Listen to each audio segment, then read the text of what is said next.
Olá pessoal, Pastor Leandro Batista aqui pelo canal Verdade em 10 Minutos novamente. Deus abençoe todos aqueles que sempre acompanham pelo canal e também os temas que tenho revisado na condição de pastor e teólogo, procurando sempre lhe ajudar a buscar na face do Cristo e na raiz de suas atividades messiânicas a fé que salva, a fé que liberta, a fé que com certeza nos garante uma experiência com Deus viva e gloriosa. Espero no meu bom Jesus ter colaborado com você nesse aspecto, espero no meu bom Senhor poder te ajudar nesse sentido, até porque a verdade não me pertence, muito mais ainda a instituição da qual eu sou dirigente, amém? Tenho deixado claro isso, a verdade não é minha, mas em compensação ela está disponível da parte de Deus aos homens para ser usada de maneira correta e responsável. Espero em Cristo que esse canal tenha sido uma bênção para a tua vida. E obrigado pelas orações por parte de todos aqueles que têm se esforçado a interceder por nós e pelo nosso trabalho. Amém? É importante registrar isso daqui. Não posso também deixar de esquecer, antes de anunciar o tema de hoje, que nós estamos ao vivo, todas as quintas, 20 horas e domingos, 19 horas, nós estamos ao vivo ali pelo horadaverdade.com, transmissão do nosso culto, que acontece ali na nossa sede, e não só pelo nosso site, como também pelas mídias que estão conveniadas ao nosso ministério, Facebook, Instagram, YouTube, sempre transmitindo todo esse conteúdo para você, tá bom? Ou seja, você pode participar desse culto ao vivo, interagir inclusive com esse culto, e a experiência que você vai ter lá não vai ser muito diferente daquela que você tem comigo aqui, porque a palavra é a mesma e o posicionamento também. Mas tá aí o convite especial para você, tá bom? Bom, o tema hoje é sodomia, e vamos aqui tratar essa realidade de escolha sexual dentro de uma perspectiva de um Deus pessoal e absoluto, ok? Meus propósitos com você e esse tema aqui é buscarmos a raiz do relato histórico documentado pela teologia bíblica, cujo pauta, sodomia, pauta popular, nos traz juízo de pecado, ok? E aproveitando aí essa questão do tema, meus objetivos mais específicos aqui é chegarmos também a uma conclusão de pensamento bíblico, se é possível uma pessoa desenvolver atividades homoafetivas ou ser homossexual dentro de uma fé cristã, tá? E eu vou usar como referência esse caso aqui, inclusive uma pré-candidata e vice-prefeita de São Paulo, que vai concorrer pelo PSOL, cujo nome fantasia, posso dizer assim, é Alexa Salvador, e na biografia e na descrição da chapa dela, tá assim, mulher, trans, negra, mãe, periférica, professora, até agora aqui, tudo constitucional. Mas depois vem cristã e reverenda, pastora. Bom, essas duas coisas aqui me incomodam, porque a pergunta que eu faço aqui é, ela pode ser cristã e pode ser pastora nessa condição? Ela pode ser política, tá? Mas a teologia bíblica, ou seja, a palavra de Deus permite a ela licença para que ela seja cristã e pastora? Então nós vamos tratar essa questão aqui, tendo em vista que demorou muito para mim falar sobre isso até. Mas em compensação, vou trabalhar hoje com você aqui esse propósito. Bom, primeira coisa que na verdade nós temos que chegar aqui como conceito é quem é Deus, A busca de uma identidade disso exige de nós atividade divina, tá? Porque Deus ele não pode ser formulado, ele não pode ser criado dentro de uma ideia ou dentro de um pressuposto. Se Deus existe, então ele por si só tem que dizer como nós temos que crer, como também nós devemos adorá-lo. Ok? Esse conteúdo, a previsão disso, está numa atividade puramente pessoal dele. Então não pode sair de dentro de um homem o Deus que ele quer crer. Se o Deus que ele procura é um Deus existente e vivo, ele é pessoal. Se ele é pessoal, então cabe a ele, autor, dizer a nós como nós temos que crer, ou como nós temos que adorá-lo. Bom, então dentro desses propósitos divinos, que é a teologia básica, tá? Das Escrituras, a vontade de Deus leva atributos de soberania absoluta. Ou seja, Deus se posiciona a dizer quem é Ele. Tá? Então tem dois aspectos aqui que eu queria mencionar a vocês que julgam isso. Quem é Ele? O primeiro desses aí é a questão do julgamento inicial. Ou seja, o princípio é Ele. Não há fé sem a fidelidade disso. Ou seja, não há possibilidade de fé se Deus não se manifestar. Então a primeira perspectiva desse julgamento é o seguinte: Deus precisa se manifestar para depois o homem, por meio de uma contemplação, chegar a uma decisão se ele vai crer nisso ou não. É mais ou menos como física, ação e reação, mas a primícia é Deus. Não é o que o homem quer crer, nem o que o homem quer, na verdade, aceitar. Ele não define isso. Quem define é Deus, não é o homem. Por isso ele é Deus. Então a primícia desse julgamento é dele, a prerrogativa é dele, início. Tá? E um outro aspecto desse julgamento do Deus que nós temos que crer é o aspecto do julgamento final. Bom, se ele é Deus e tem a primícia do início, então também ele tem a palavra final. Então diríamos que se nós levarmos em conta esses dois aspectos da soberania divina e absoluta, Deus ele tem domínio e soberania tanto no que diz respeito ao início disso, como também no que diz respeito como as coisas devem terminar.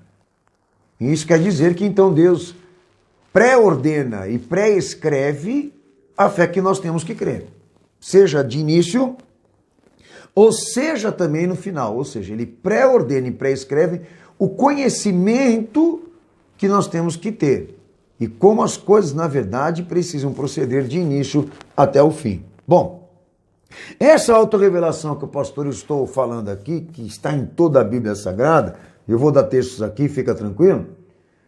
A autorrevelação de Deus, que assim como nós chamamos na teologia, tem três aspectos importantes dentro dessa soberania, cujo julgamento é início e final, tá? Como o pastor mesmo eu falei aqui. O que está pré-ordenado e pré-escrito para nós crermos. Bom, primeiro aspecto dos atributos comunicáveis de Deus.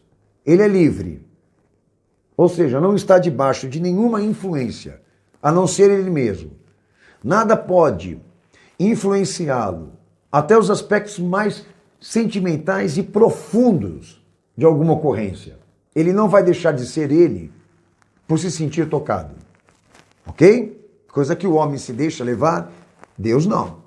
Primeiro aspecto, ele vai ser ele mesmo em qualquer tipo de situação, ocorrência ou perspectiva. Tá? Um outro detalhe sobre ele, para a gente poder trabalhar hoje aqui, sodomia. Você vê que dificuldade? Segundo aspecto que o povo não está levando em conta, Deus é soberano.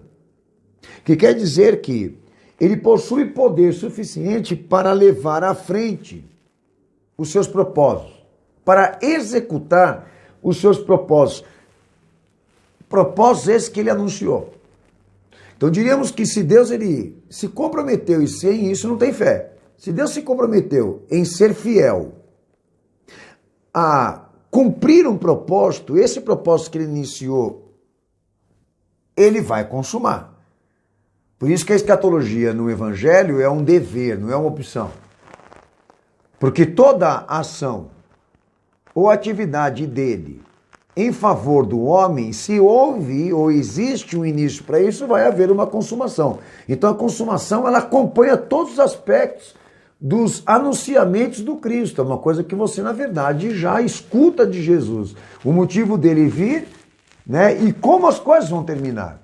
Isso é uma coisa óbvia no relato bíblico. Tá? Então Deus mantém a soberania total desses acontecimentos pré-anunciados, né, ou já executados. Ele mantém soberania total sobre a linha dessa história. Por isso linear. Por isso panorâmica, porque da mesma forma em que ele lá atrás construiu perspectivas, né, de atividade e progresso de propósitos, ele visa atingir o aspecto final disso. Então Deus não perdeu soberania. Se ele perdeu soberania e capacidade de execução, nada nesse livro que você lê aí merece confiança e crédito de nós. Então, se alguns de vocês aí são a favor de que Deus seja influenciado, tá? Propenso a ser influenciado por homens, de que ele tenha perdido soberania, com alguns pastores são a favor de que Deus perdeu soberania, se ausentou da atividade humana e da realidade da terra e confiou o destino dos homens desse mundo na mão de homens. Então, se você é a favor disso daí, tudo que Jesus, na verdade, ele pregou sobre si mesmo, ou até mesmo preveu, é mentira. Mas não é o que está, na verdade, na prática acontecendo, porque os sinais estão se cumprindo, ou seja, isso está chegando para nós como extensão e verdades, né, como fatos, e nós temos que levar em conta que Deus ainda mantém os seus propósitos em dia, como também faz progredir os atos do Filho para glorificá-lo, ok? Isso está espalhado por toda a Bíblia, senhores. Bom, outro detalhe. A imutabilidade de Deus, ele é livre, soberano e imutável, ou seja, ele não sofre variações e nem alteração de acordo com o tempo.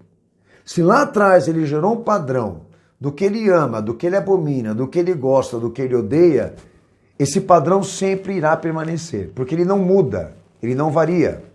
Tá? Pode vir épocas, pode vir tempos. Agora, alguns aí dizem o seguinte, a Bíblia é um livro muito arcaico, a Bíblia é um livro muito antigo e não serve para julgar a modernidade. Porque é um tremendo do idiota, do ignorante, porque ele não entendeu, tá? Que Deus não depende da Bíblia para ser Deus. Jesus não precisa da Bíblia para proclamá-lo o que ele é, Senhor e Salvador, porque as suas atividades, os planos de sua atividade estão enraizadas na terra, na arqueologia, no espaço histórico desse mundo. Esse livro só serve para quê? Para uma atividade dogmática, para dividir os preceitos e os conceitos e os princípios da participação, para realçar isso para nós, no sentido de como tem que ser feito, de como a fé tem que ser executada. Agora, Deus está muito acima desse livro e Jesus também operou muito mais coisas do que esse livro comunica, mas o essencial está aí para te dar essa dimensão.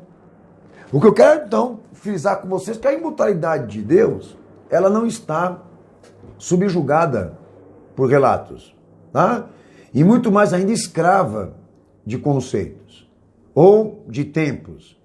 Ele é quem diz ser em qualquer tempo, em qualquer instância. Então, ou seja, ele não sofre variações. Eu sou o alfa e o ômega, o princípio e o fim. Aquele que era, aquele que é e aquele que sempre será.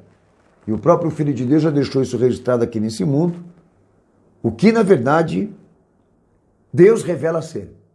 Infinito, eterno, imutável, independente, perfeito, comprovativo e pleno.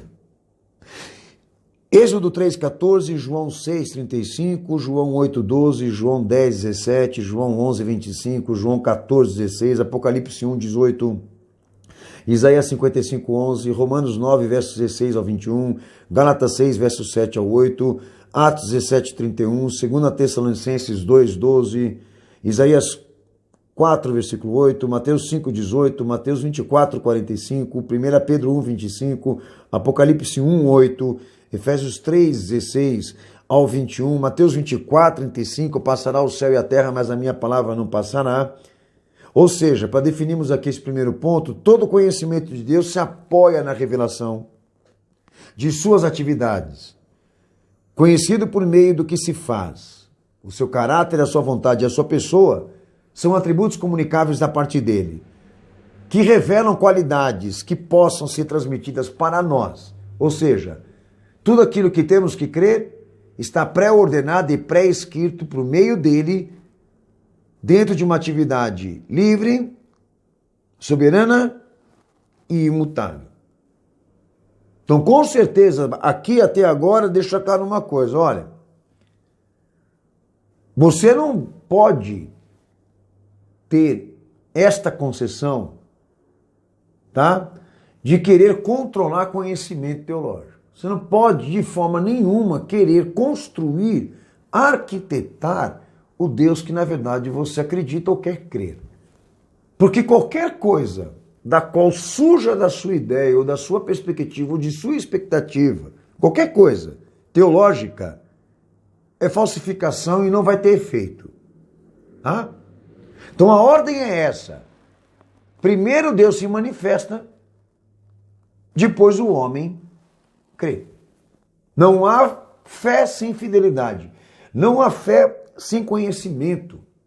Tá? E conhecimento que define, venho falando sempre para vocês, que são atividades comunicáveis da parte de Deus que foram geradas por Ele, por intermédio de ações independentes de igreja, de pessoas, de ordens de pensamento, de ideias ou qualquer outra coisa desse tipo.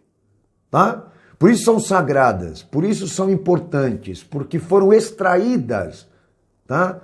Foram comunicadas de Deus para o homem sem existir nenhuma influência filosófica, nenhuma influência poética, etc. Então, para você dizer, Deus disse, você tem que provar. Para você falar, é de Deus, você tem que provar por meio do próprio autor, por meio dele mesmo. Agora, esse negócio de construir perspectiva teológica, o conteúdo teológico, baseado em uso de pressupostos, ideias, pensamentos, ideias inatas, concursadas, adquiridas dentro de uma biblioteca, bom, isso daí é querer dar um tiro no escuro, você que sabe. Você quer correr esse perigo, fica à vontade.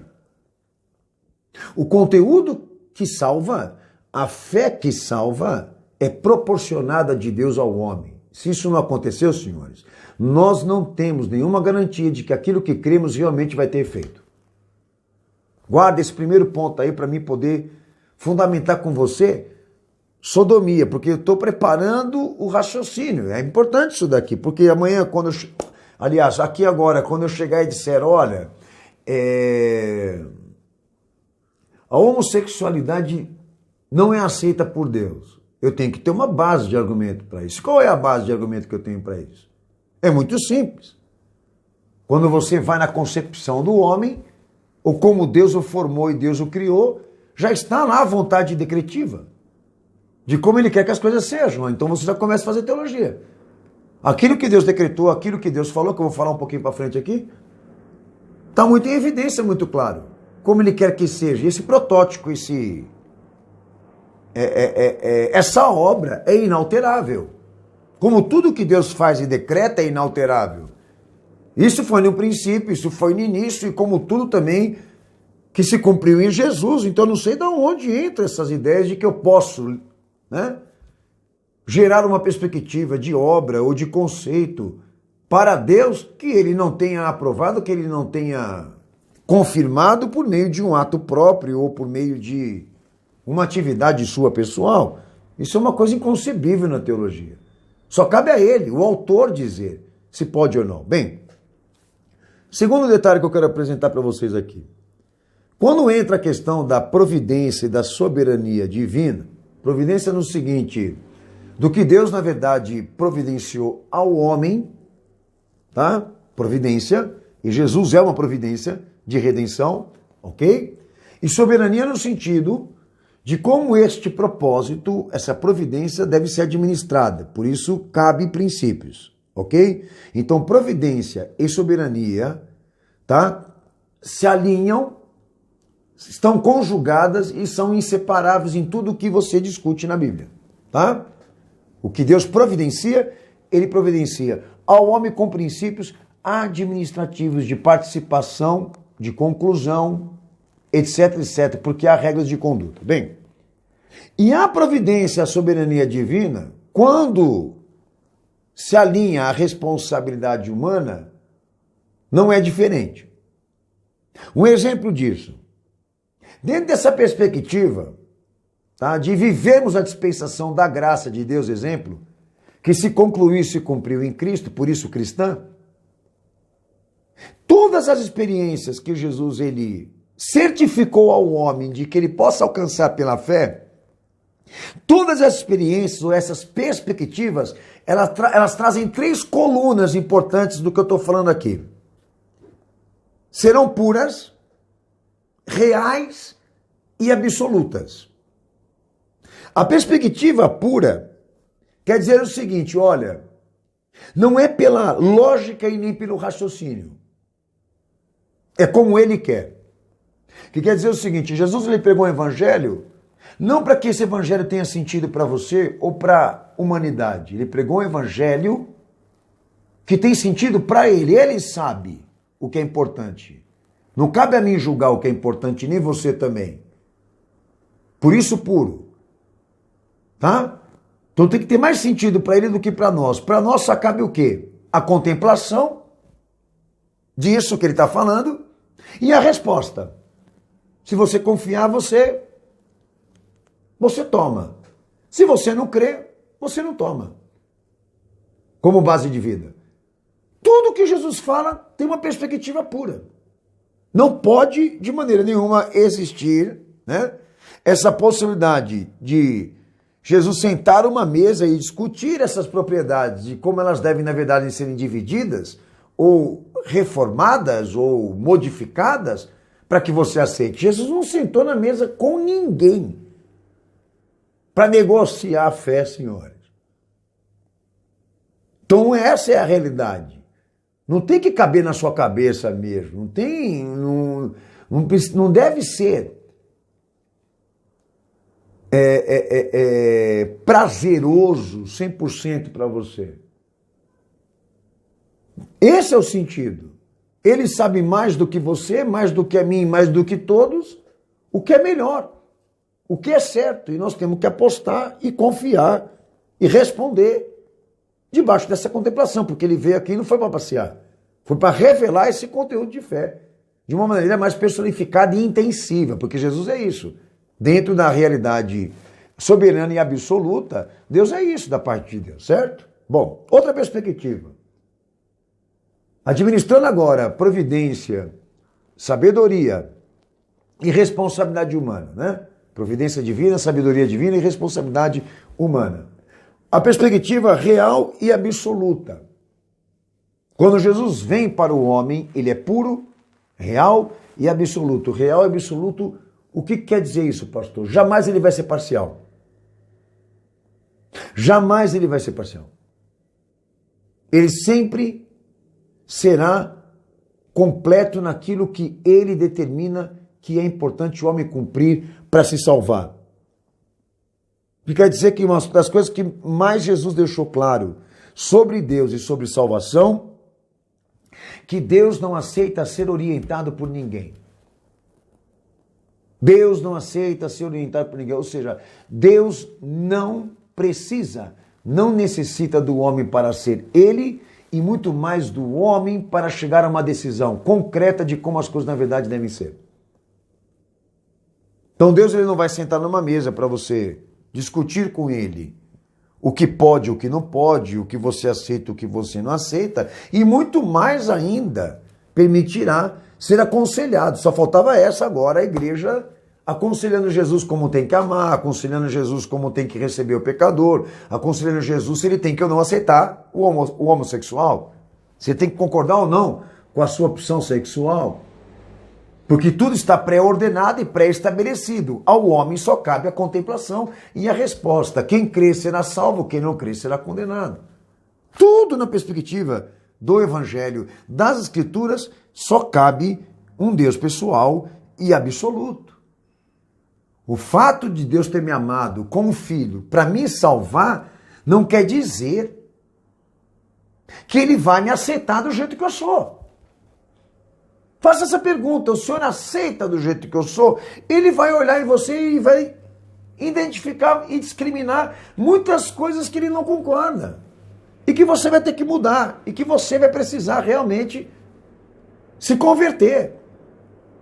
E lá em Mateus 7, 3 ao 14, o Senhor diz que esse conteúdo que o Pai gerou por meio dele, tá? Esse conteúdo teológico, tá? Personificado, escatológico, tá? Que foi visto nele como atividade e obra messiânica, não pode ser julgado por homem nenhum, não pode ser eliminado por homem nenhum, e muito mais ainda alterado.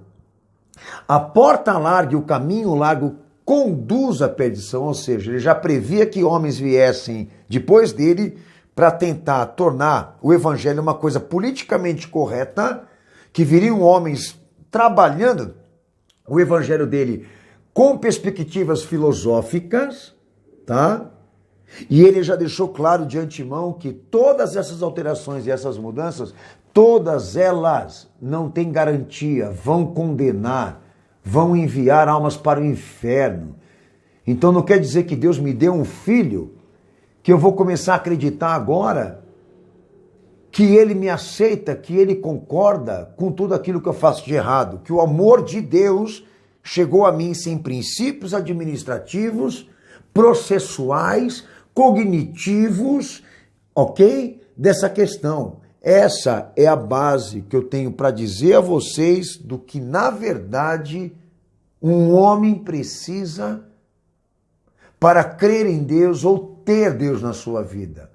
Tem que ter ouvidos e sentidos voltados para aprender, para se aprofundar e buscar na raiz as atividades desse Deus e desse Redentor que pregam para nós aquilo que eu falei no início da minha fala aqui, de qualidades, de vontades, de determinações e decretos que foram transmitidos e não podem ser ignorados em hipótese nenhuma por mim ou por você. Então faça essa pergunta a um Deus pessoal, a um Deus absoluto que deu um filho para te salvar, ok?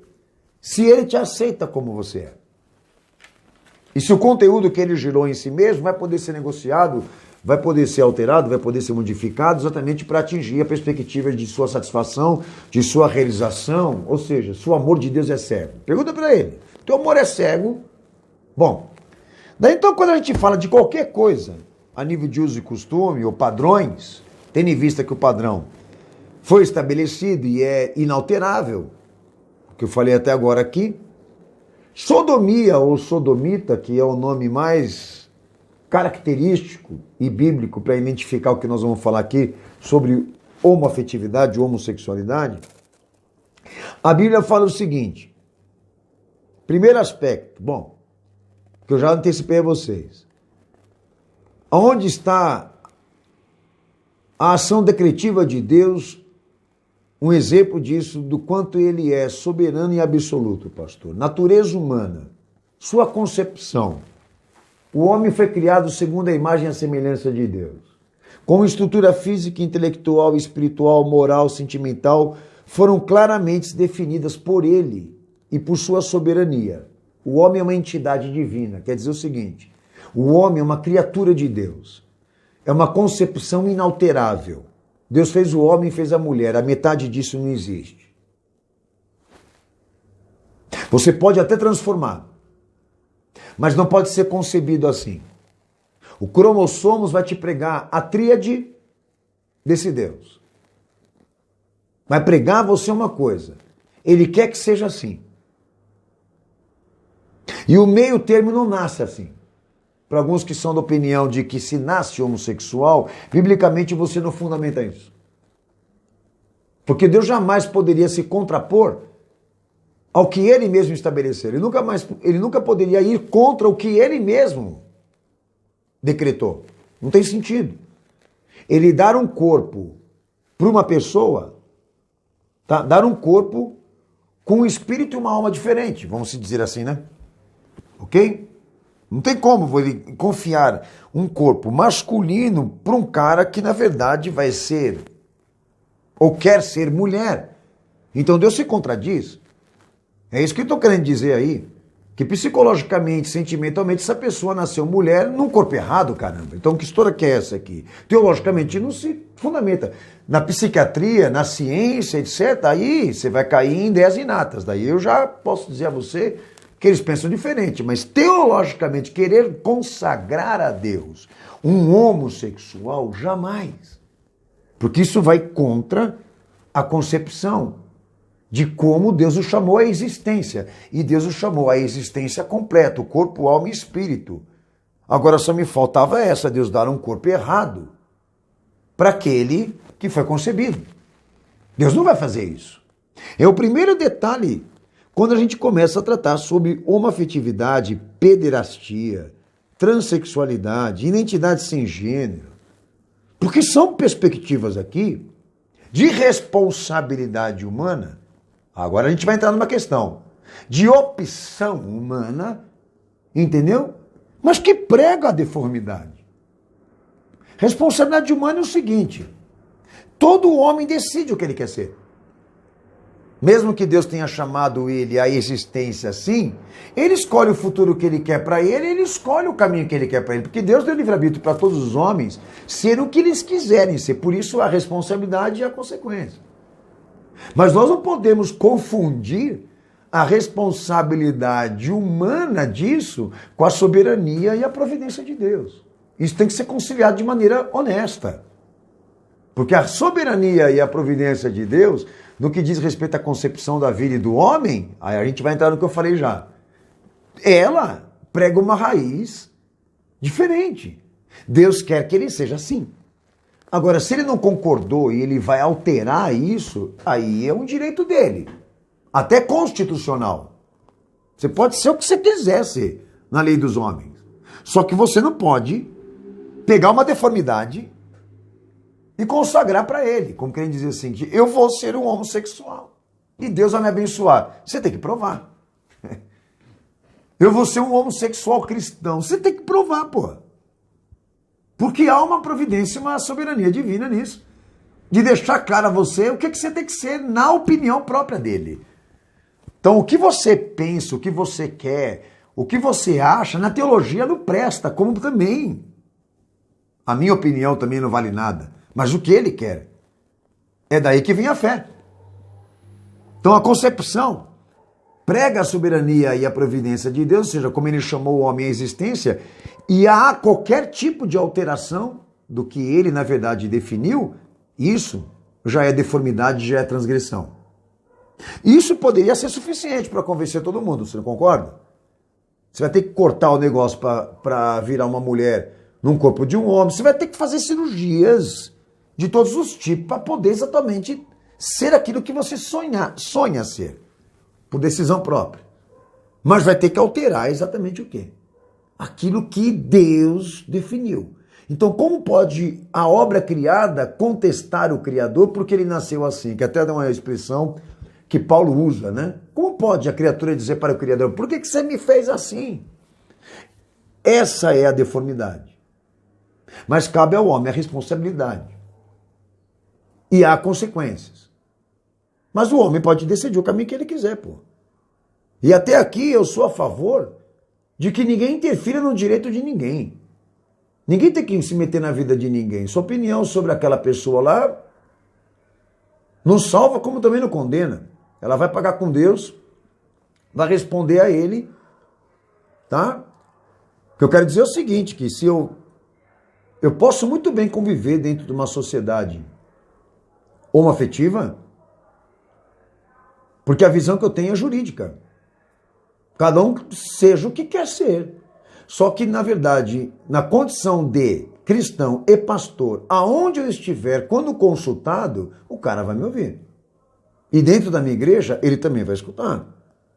Mas jamais eu vou parar uma pessoa na rua e vou querer doutrinar ela a respeito disso, se eu não for consultado, se eu não for procurado, porque é um direito dessa pessoa. Eu não posso interferir. Agora, na condição de cristão, de pastor, eu ser a favor e expressar opiniões a favor disso, isso já é estupidez, burrice, canalice total. Tá? Bom, sodomia na Bíblia. Ok?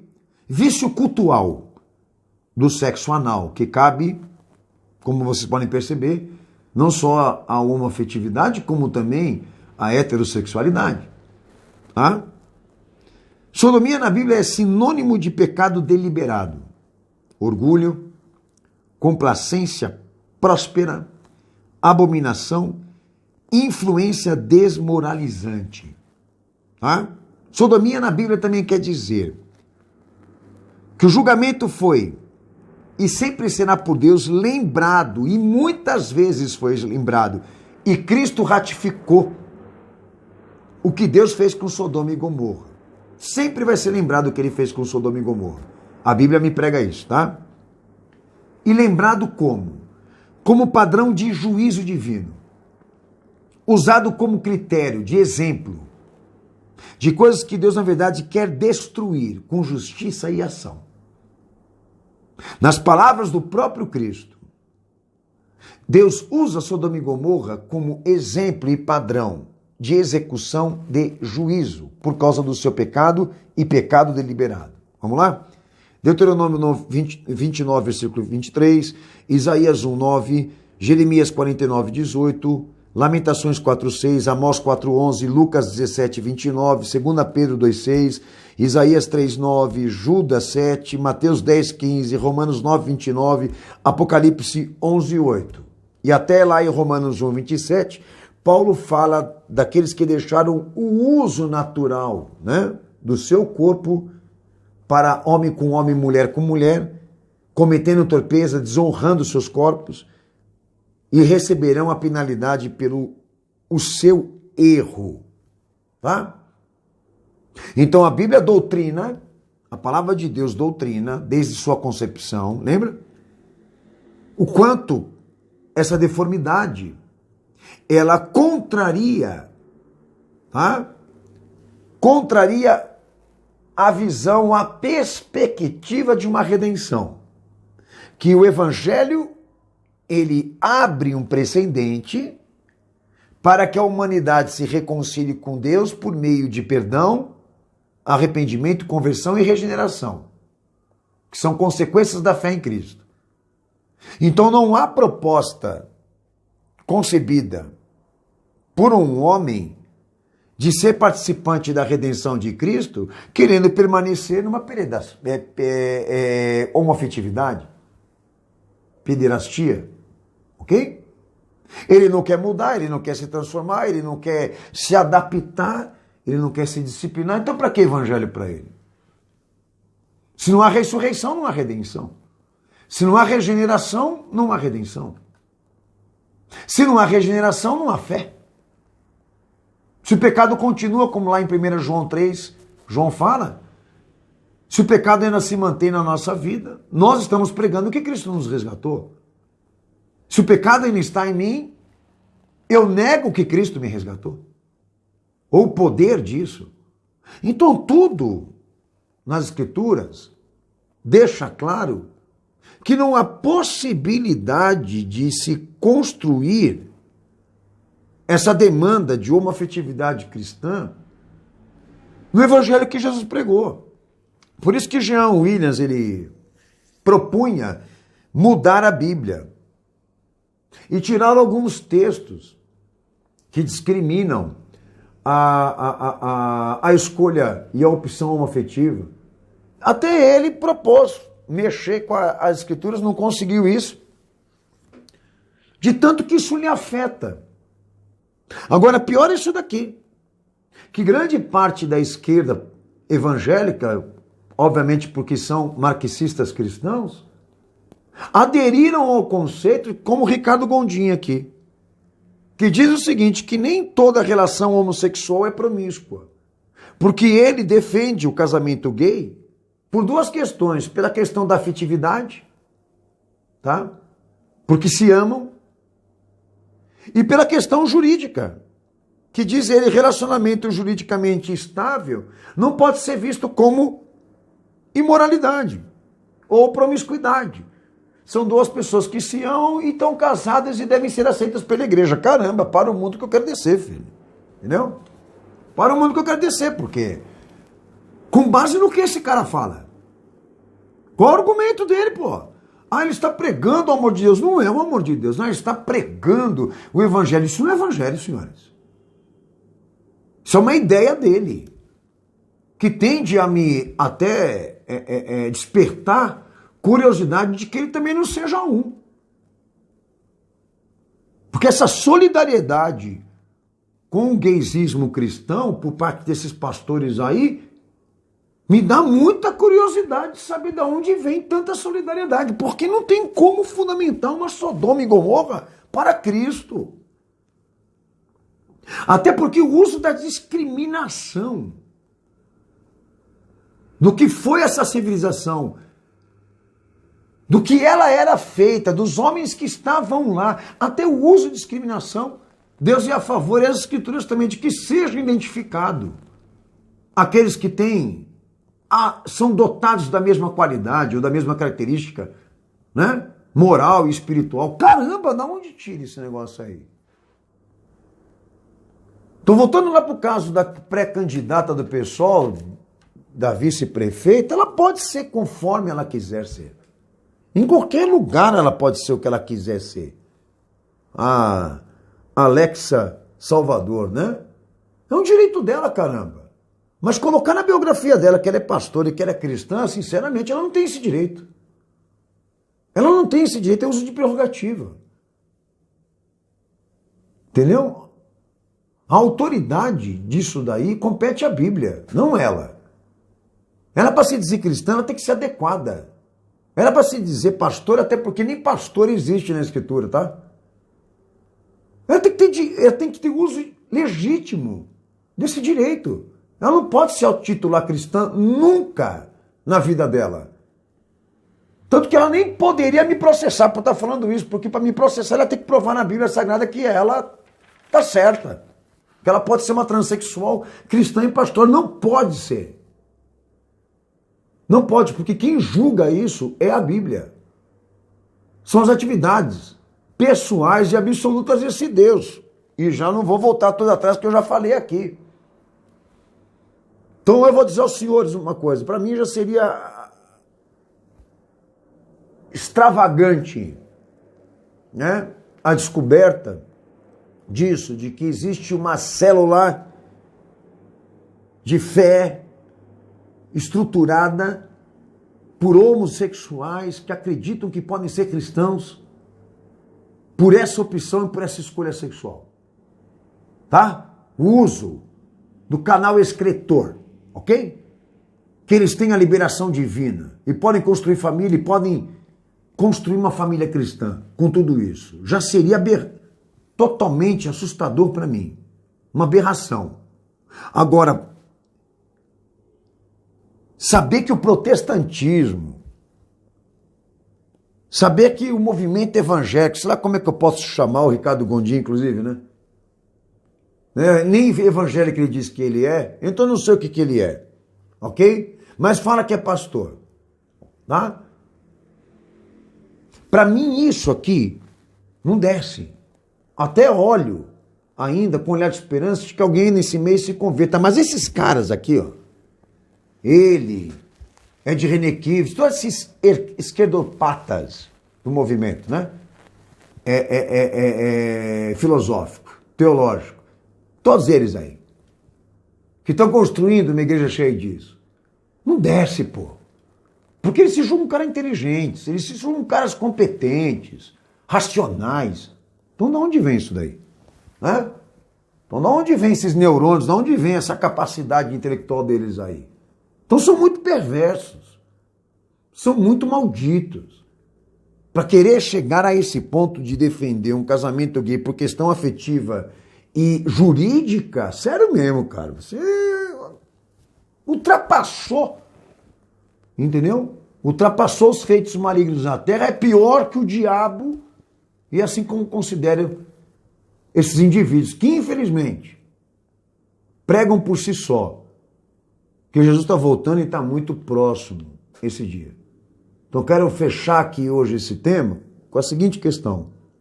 Eu posso, como cristão, conviver numa sociedade diferente, mas não posso admitir, de hipótese nenhuma, que a palavra do meu Senhor seja esculhambada, escorraçada, seja comprometida por essa sociedade.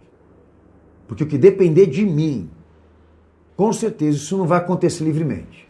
Espero no meu bom Jesus que esse seja o seu comportamento. Respeite o direito do próximo. Mas não deixe que ele quebre o direito de Deus dizer quem é ele ou dizer quem salva. Isso você tem que definir com a sua vida e com a sua alma. Entendeu? Porque é a mesma coisa que eu falei alguns vídeos atrás. Eu queria ver se esses gays tivessem coragem de pegar a imagem de Maomé e fazer com a imagem dele o que fizeram com a imagem de Cristo. Aquela imagem de Cristo lá que é mais católica do que outra coisa, mas tudo bem. Eu queria ver se eles têm essa coragem de dizer que Maomé é gay. Vai lá falar que Maomé é gay para você ver o que vai acontecer com você. Vai lá, pederasta. Vai lá pegar a imagem de Maomé e faz isso lá na Palestina, no meio dos árabes lá. Vamos ver como é que vai ser a tua experiência. Certo? Você não tem essa coragem. Você faz isso porque você sabe que os cristãos são pacificadores, certo? Entendeu? Por isso que vocês afetam a imagem de Cristo. E aí, é daí para frente que nós realmente vamos ver se desencadear infelicidades desse tipo. Mas ele volta. E quando ele voltar, muita coisa vai mudar. Um abraço a todos vocês. Espero em Cristo que colaborei aqui nesse propósito, nesse tema. E deixa lá a candidata do pessoal ser candidata lá, mas quando falar sou pastora, toca a sirene. Deus abençoe. Maranata. Até o próximo tema em nome de Jesus.